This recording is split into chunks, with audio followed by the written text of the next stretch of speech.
தமிழ்நாட்டை தலைகுனிய விடமாட்டேன்.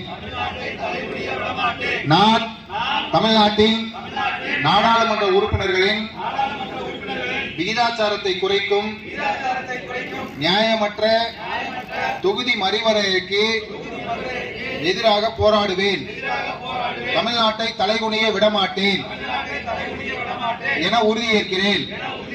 நான் வாக்காளர் பட்டியல் மோசடி மூலம் தமிழ்நாட்டு மக்களின் வாக்குரிமையை பறிக்கும் சிறப்பு தீவிர திருத்தத்திற்கு எதிராக நிற்பேன். தமிழ்நாட்டை தலைகுனிய விடமாட்டேன் என உறுதியேற்கிறேன்.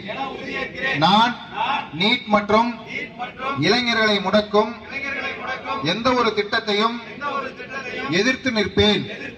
நம் மாணவர்களுக்கு உரிய கல்வி நிதிக்காக போராடுவேன்.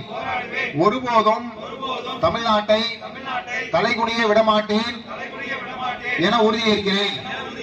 நான் தமிழ் மொழி, பண்பாடு மற்றும் பெருமைக்கு எதிரான எந்த ஒரு பாகுபாட்டையும் எதிர்த்து போராடுவேன். எதற்காகவும் தமிழ்நாட்டை தலைகுனிய விடமாட்டேன் என உறுதியேற்கிறேன். நான் பெண்கள், விவசாயிகள், மீனவர்கள், நெசவாளர்கள், தொழிலாளர்கள் என ஒவ்வொரு உழைக்கும் வர்க்கத்தின் நலன்களையும் பாதுகாக்க தேவையான நிதிக்காக போராடுவேன். தமிழ்நாட்டை தலைகுனிய விடமாட்டேன் என உறுதியேற்கிறேன்.